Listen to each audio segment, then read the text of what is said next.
Hello అండి, welcome to tree media.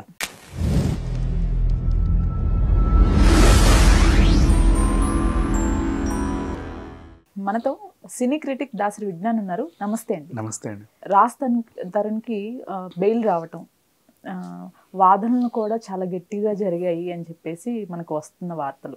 దీని గురించి మీకు మీ దగ్గర ఎంతవరకు సమాచారం ఉంది? విషయం ఏంటంటే, లావణ్య చేసిన ఫస్ట్ పొరపాటు పెద్ద లాయరు అని చెప్పి ఒక ఊరికి దేశానికి ఎందుకు పనికిరాని ఆకు వక్క కానీ తీసుకొచ్చి పెట్టుకుంది.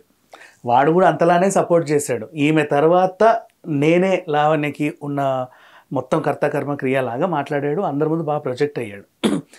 వీడికి దాని మీద ఉన్న ఇంట్రెస్ట్ కేసు మీద తగ్గేసరికి ఏమైందంటే కేసు లావణ్య ఓడిపోవాల్సి వచ్చింది. యాక్చువల్గా చెప్పాలి అంటే రీజన్, లావణ్య ఫస్ట్ పెట్టిన కేసు ప్రకారంగా నిజంగా రాష్ట్రం జైలుకి వెళ్ళేవాడే. ఏంటది? 11 ఏళ్ళు నన్ను వాడుకొని వదిలేశాడు, ఇదిగోండి ప్రూఫ్. నాకు 2 times నేను ప్రెగ్నెంట్ అయ్యేలా చేశాడు, ఇదిగోండి ప్రూఫ్. అన్నీ పెట్టింది. నన్ను బూతులు తిట్టాడు, ఇదిగోండి ప్రూఫ్, లైవ్ ఎగ్జాంపుల్. తర్వాత నన్ను రక్కాడు, కొట్టాడు, ఏవేవో చేశాడు, నన్ను ఇంకా 100 పెడుతుంది గృహహింస అని. ఆధారాలు ఉన్నాయి కాబట్టి కోర్టు ఏం చేస్తుంది, ఖచ్చితంగా ఇతన్ని శిక్ష వేస్తుంది. యాక్చువల్గా మొన్న సవరణలు జరిగాయి, చట్ట సవరణ. ఏంటి? పెళ్లి పేరుతో ఈ మధ్యకాలంలో ఏం చేస్తున్నారంటే, వీళ్ళు లైంగిక వాంఛ తీర్చుకోవడానికి పెళ్లి చేసుకుంటున్నారు. ఓ 2-3 ఏళ్ళు ఆమెతో బాగా గడిపిన తర్వాత విడాకులు ఇచ్చేస్తున్నారు. మళ్ళీ ఇంకో పెళ్లి, మళ్ళీ విడాకులు, మళ్ళీ ఇంకో పెళ్లి. అంటే లీగల్ వ్యభిచారం అనమాట ఇది. ఇంకా చెప్పాలి అంటే ఈ రకంగా చేస్తున్నారు. ఇది తప్పు అని మొన్న చట్ట సవరణలో చెప్పారు. అంటే కామవాంఛ తీర్చుకోవడానికే అమ్మాయిలను కావాలని పెళ్లి చేసుకొని మధ్యలో వదిలేస్తే, వాళ్ళు కనుక కంప్లైంట్ చేస్తే వీళ్ళ మీద సీరియస్ యాక్షన్ ఉంటుంది, కొన్ని 10 ఏళ్ల పాటు జైలు శిక్ష, భారీ జరిమానా ఉంటాయి అని చెప్పి మొన్న చెప్పారు. మొన్న 2024లో మొన్న వచ్చింది ఆ చట్టం.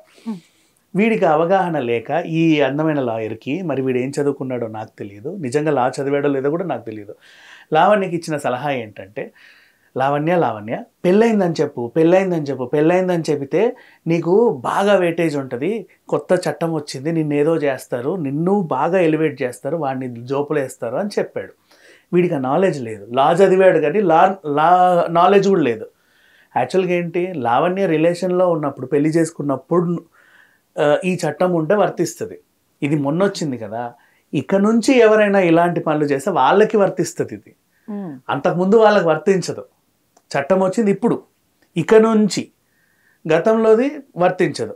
లావణ్య ఏం చేసింది, వీడిని నమ్మి పెళ్ళయిందని చెప్పేసింది. అక్కడ నన్ను పెళ్లి చేసుకున్నాడని రాసింది. ఇప్పుడు కోర్టు ఏం అడిగింది, మీ పెళ్ళి జరిగినట్లుగా ఆధారాలు మాకు సమర్పించండి అని అడిగింది. అంటే మా పెద్దల సమక్షంలో అయిందండి, ఇగో ఫోటోలు, అవి ఆధారాలు, కనీసం ఒక వెడ్డింగ్ కార్డ్ అన్న ఏదో ఉంటుంది కదా, సమర్పించండి అంటే కొంచెం టైం ఇస్తే తెచ్చిస్తానండి అనింది. సో మీ ఇద్దరికి పెళ్ళైనటువంటి ఆధారాలు ఎవరైనా ఉన్నాయా, ప్రత్యక్ష సాక్షులు ఎవరైనా ఉన్నారా, ఆ పంతులు ఉన్నాడా, పోనీ మీ ఫ్రెండ్స్, స్నేహితులు, కుటుంబ సభ్యులు ఎవరైనా ఉన్నారా, వాళ్ళని ప్రవేశపెట్టి కనీసం చెప్పించండి. ఒక్కడు రాలా, వీళ్ళకి పెళ్ళయింది, నేను చూశాను, నా ముందే అయిందని చెప్పడానికి. ఆధారాలు లేవు కాబట్టి రాజ్ తరుణ్కి బెయిల్ వచ్చింది.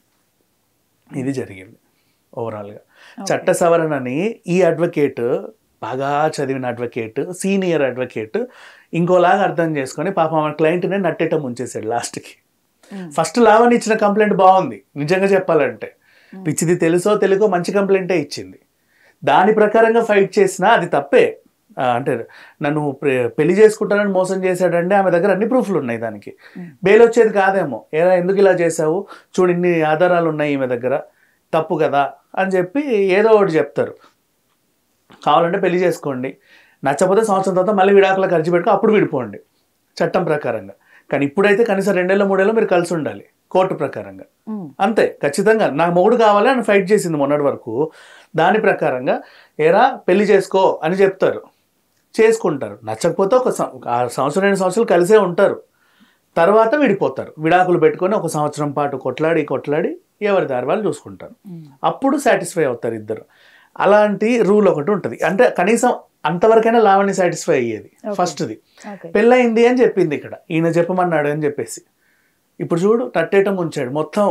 ఏ లాయర్ని అయితే నమ్ముకొని ఇన్ని రోజులు ఫైట్ చేసిందో, ఏ అడ్వకేట్ని అయితే నమ్ముకొని ఇంతవరకు వచ్చిందో, ఆ అడ్వకేటే మొత్తం ఈ కేసును మొత్తం సర్వనాశనం చేసి లావణ్యని రోడ్డు మీద పడేసి పెట్టాడు. అయితే 2 years లివింగ్ రిలేషన్లో ఉంటే కూడా దాన్ని పెళ్లిగానే పరిగణించాల్సి వస్తుంది, అలానే చూడాలి అని కూడా ఒక ఉంది.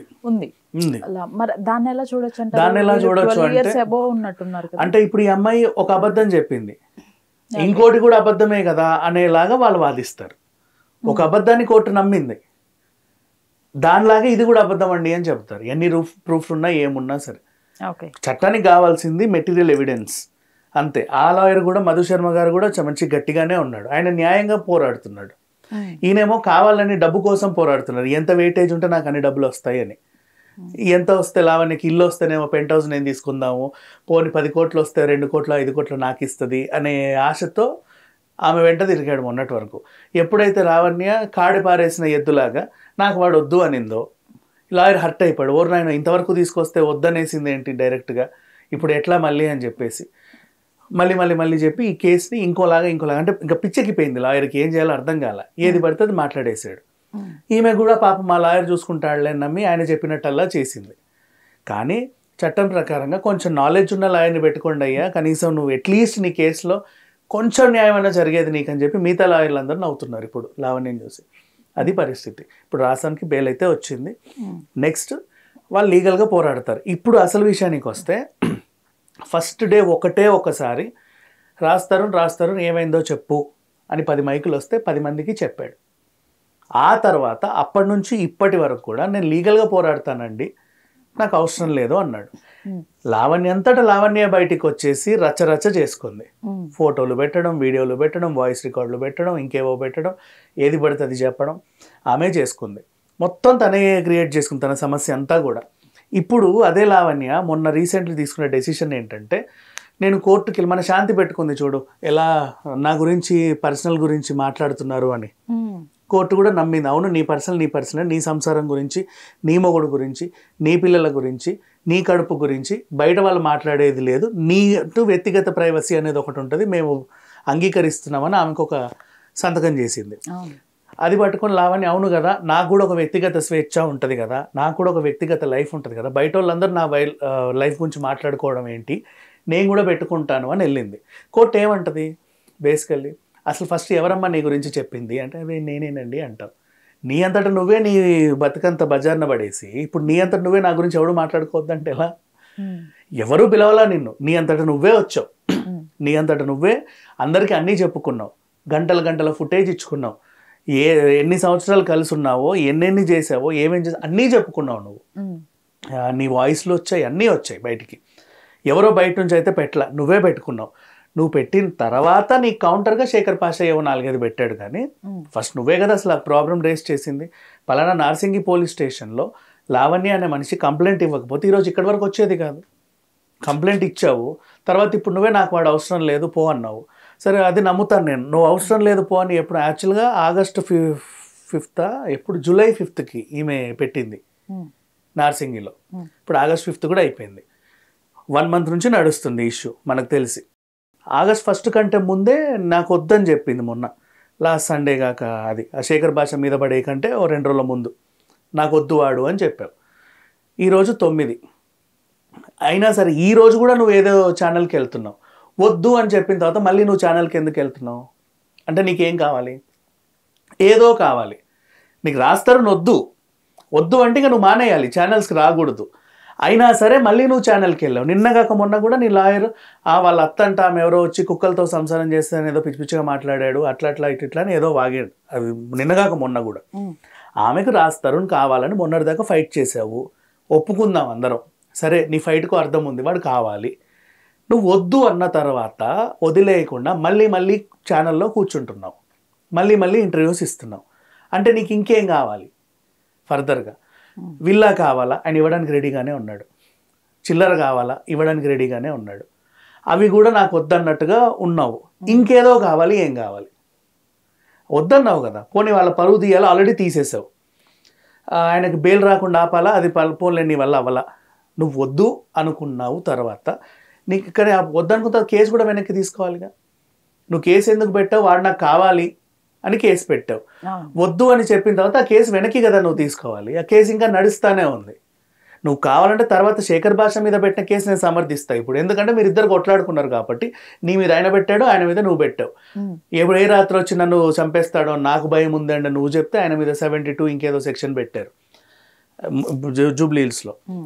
ఆయన కూడా నీ మీద వేస్తాడు, ఏ రాత్రి వచ్చి నన్ను రక్కేస్తుందో కొరికేస్తుందో అనండి నాకు తెలియదు, నాకు ప్రాణహాని ఉందని చెప్పుకోవచ్చు. ఈ కేసు వాల్యుబుల్, దీనికంటే ఒక వాల్యూ ఉంది. మనందరం చూసాం ఆ గొడవని, నువ్వు కొట్టడం చూసాం.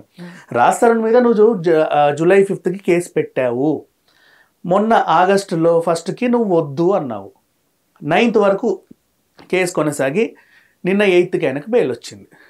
నువ్వు అది వాపస్ తీసుకోవాలి కదా, ఎందుకు తీసుకోలేదు? నీకు ఇంకేదో కావాలి, లేదా అబద్ధం చెప్పావా నాకు రాజ్ తరుణ్ వద్దని, మళ్ళీ చాప కింద నీరులాగా వాడే కావాలని చెప్పేసి వెనక నుంచి వస్తున్నావా? నీకంటే ఒక క్లారిటీ లేదు నీ లైఫ్ పైన, ఏం చేస్తున్నావో తెలియదు, నెక్స్ట్ స్టెప్ ఏం తీసుకుంటావో కూడా తెలియదు, ఎవరిని అటాక్ చేస్తుంటే వాడిని ఎలా డిఫెండ్ చేసుకోవాలో కూడా నీకు తెలియదు. ఒక క్లారిటీ లేకుండా మానసికంగా నువ్వు కుమిలిపోతున్నావు, నువ్వు ఒక మానసిక రోగివి. అయితే ఫస్ట్ నువ్వు చేయాల్సింది ఏంటంటే టీవీ ఛానళ్ళకి ఎక్కే ముందు ఇన్ని ఛానల్స్లో లైవ్ ఇచ్చే బదులు, పోలీస్ స్టేషన్కి వెళ్ళే బదులు, కోర్టుకి వెళ్ళే బదులు ఒక విజిట్ మెంటల్ హాస్పిటల్కి ఇస్తే ప్రాబ్లం సాల్వ్ అయిపోద్దిగా.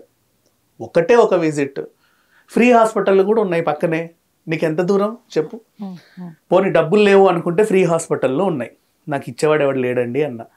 పోనీ మందులు కావాలనుకుంటే మేమందరం డొనేట్ చేసైనా ఇస్తాం కావాలంటే, నష్టమేం లేదు. పోనీ నేను చూపిస్తారా మెంటల్ హాస్పిటల్లో నిన్ను, నీ ట్రీట్మెంట్కి ఎంత అవుతుందో నేను పెట్టుకుంటా ఖర్చు, తప్పే ఉంది. ఎవడో ఒక డొనేట్ చేసుకుంటాడు. అయ్యో పాపం లావణ్య పాపం డ్రగ్ అడిక్ట్ అయింది, ఒకప్పుడు బాగా బతికిందంట, పిచ్చెక్కిపోయింది, ఎవరి మీద పడితే వాళ్ళ మీద, మొన్న ఒక ఛానల్లో ఒక ఐడని ఖర్చేసింది. ఇట్లాంటి వాళ్ళు ఉంటే ఏంటి ప్రాబ్లం? ఓన్లే మారుద్ది, ఒక సంవత్సరం ట్రీట్మెంట్ ఇద్దామని ఏ ఒక దాతరాడా? నీ లైఫ్కి క్లారిటీ అనేది ఒక దగ్గర ఉంది, అక్కడ విజిట్ చేయకుండా ఇంకెక్కడెక్కడో విజిటింగ్లు ఇచ్చి మొత్తం పర్వంతా బజారుని వేసుకున్నాం. ఓవరాల్గా జరిగింది ఇది. అందుకే ఆ అబ్బాయికి చక్కగా బెయిల్ వచ్చింది. ఆయన ఫస్ట్ డే ఒక రోజే మాట్లాడాడు, మధ్యలో ఇంకెప్పుడూ మాట్లాడలేదు. ఆయన తరఫున వచ్చింది కూడా ఆయన ఫ్రెండ్ కూడా కాదు, ఆయనే చెప్పుకున్నాడు, మేమిద్దరు ఫ్రెండ్స్ కాదండి, ఏదో చిన్న పరిచయం, ఒక చిన్న పరిచయం, కానీ ఇతను ఎందుకు పోరాడుతున్నా నీకేంట్రా అవసరం అంటే నేను మేల్ యాక్టివిస్ట్ని అన్నాడు ఆయన. దానికి ఇంకా మనం ఏం మాట్లాడకూడదు. He's a male activist. అక్కడ రాజ్ తరుణే కాదు, ఎవడున్నా సరే తను పోరాడతాడు. చాలామంది ఉన్నారు కదా, ఇప్పుడు ఫీమేల్కి ఏదన్నా అయితే మహిళా సంఘాలు రారు, అలాగే ఈయన పోరాడుతున్నాడు. ఎంతవరకైనా వెళ్తాడు, ధర్నాలు చేస్తారు, రాస్తారోకో చేస్తాడు, కొట్టించుకున్నాడు, తిట్టించుకున్నాడు, నిలబడుతున్నాడు. సో ఆయన కాజ్ వేరు. ఇలాంటివి జరగకుండా నెక్స్ట్ సమాజానికి ఒక మెసేజ్ ఇద్దామని ఆయన పోరాడుతున్నాడు. ఇంకెవరున్నారు నీ కేసులో వచ్చింది? ఇంకెవడూ లేడు. నీ తరఫున ఒక అడ్వకేట్ గాడు తిరుగుతున్నాడు. వాడేం అడ్వకేటో నాకు తెలియదు, వాడు ఒకడే నీకు సపోర్ట్. ఇంకా ఎవ్వరు కూడా మీడియాలో నీ గురించి ఏమి మాట్లాడట్లే. ఇప్పుడు మనం ఏం మాట్లాడుతున్నాం, జస్ట్ జరిగిన విషయాలు మాట్లాడుకుంటున్నాం, యాజ్ న్యూస్ లాగా చెప్పుకుంటున్నాం అంతే. నిన్న ఇది జరిగింది, మొన్న అది జరిగింది. మనకి ఈ ఇష్యూలే కాదు, 100 ఇష్యూలు మాట్లాడుకుంటాం యాజ్ యూజువల్గా. సో ఇప్పుడు ఆమె సాధించింది ఏంటి? ఏమీ లేదు. రాజ్ తరుణ్ సైలెంట్గా ఉండి గెలిచాడు, నువ్వు మొరిగి ఓడిపోయావు, అంతేగా.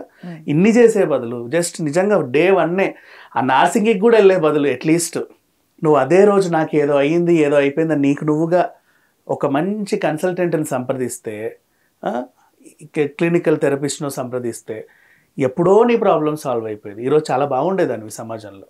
రైట్. ఆల్రెడీ విజ్ఞాన్ గారు, థ్యాంక్ యూ సో మచ్.